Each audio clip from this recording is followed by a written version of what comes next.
Hey, what's up, guys? Thanks for tuning in. My name's Everett. Today we're going to be going over the top 10 movies you need to rewatch immediately. Cue the intro. Starting off our list, we're going to go with 2004's Collateral.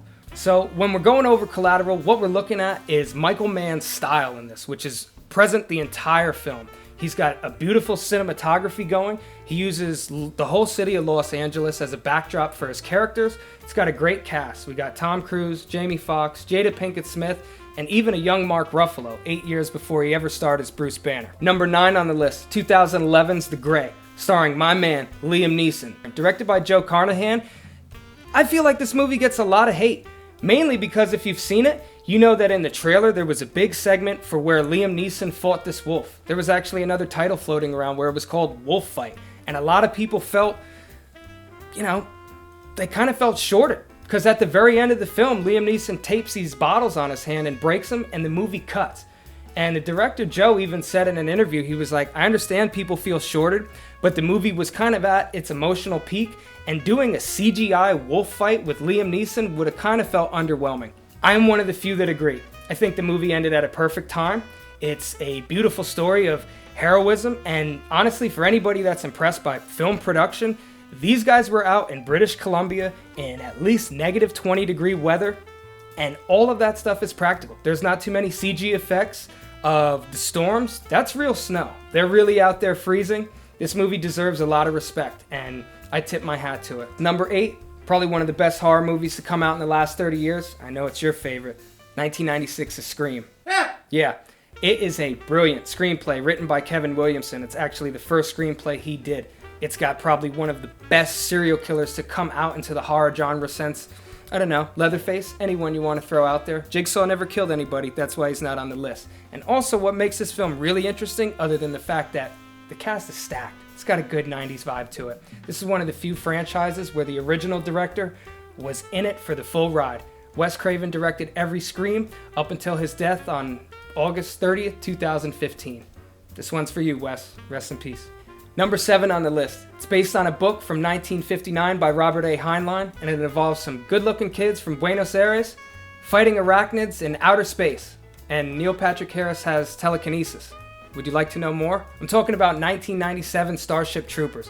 The CGI and every effect in that movie has held up, and it's been 23 years. Now, the movie kind of gets like a bad rap. A lot of people don't really dig it, but you know what? There is a big metaphor for fascism floating around in the background. The action is ridiculous, and the cast is stacked. Number 6 on our list, 2002's Panic Room. This is one of my favorite films. It's got a good cast. First of all, the people that are doing the burglaring of this movie is Dwight Yoakam, Forrest Whitaker, and Jared Leto. And a lot of respect to David Fincher. He's one of my favorite directors. Out of the 3 Davids, David Cronenberg, David Lynch, Fincher always gets the win. This guy goes out of his way to create style, and actually including the mansion that Jodie Foster and young diabetic Kristen Stewart are in. They spent 15 weeks building that and spent a lot of millions of dollars to recreate that entire set and the Panic Room. It's a good movie. There's a good story to it. That's a lot of fun. Number 5 on the list. You either like it or you fucking hate it. I'm talking about Darren Aronofsky's Mother. And before Darren gets offended, not his actual mother, I'm talking about the film Mother. And make sure you include the exclamation point at the end of this. Is this movie about religious paranoia? Is Javier Bardem Jesus?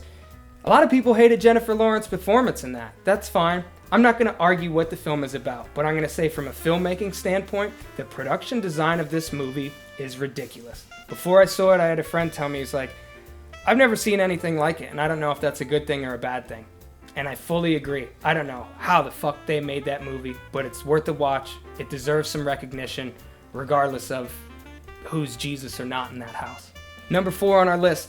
A lot of people would probably wager that Chris Farley and David Spade is one of the best fat guy, little guy comedy duos. I'm going to throw one at you. Steve Martin and John Candy in the John Hughes film from 1987, Planes, Trains, and Automobiles. It's a family tradition. I watch this movie at least once a year around the Thanksgiving holiday. It's got a great script to it.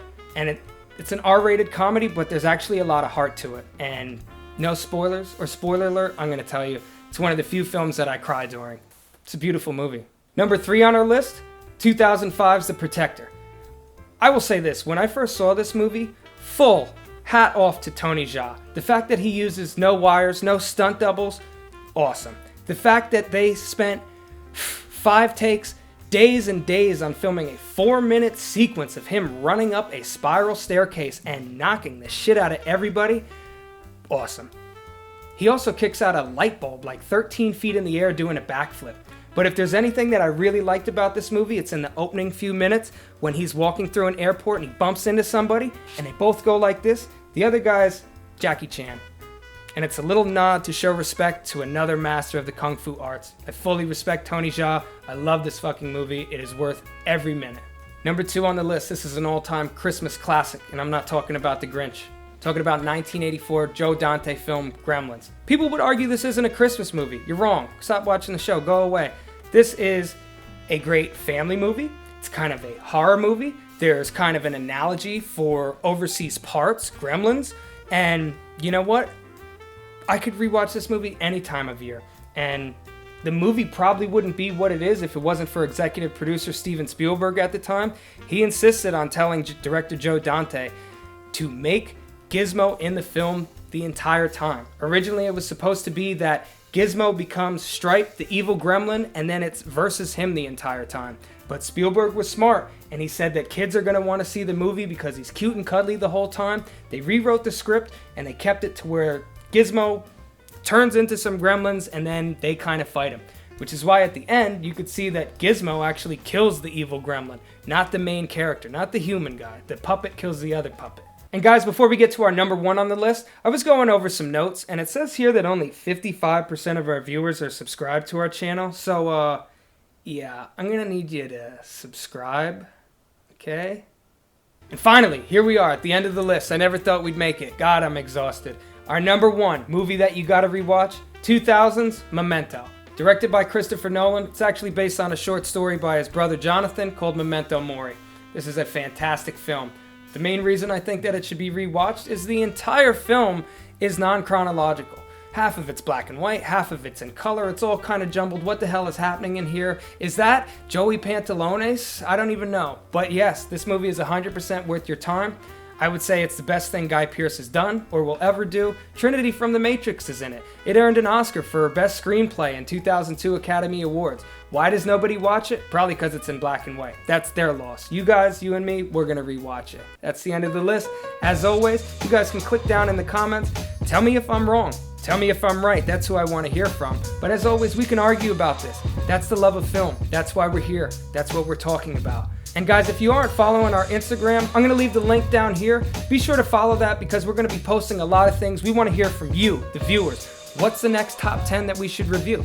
Maybe it's not top 10. Maybe it's the worst 10. Maybe it's the worst hunks of shit that you've ever seen, and we could tell people to avoid it. I know I got 100 movies on that list. As always, thanks for watching. See you next time.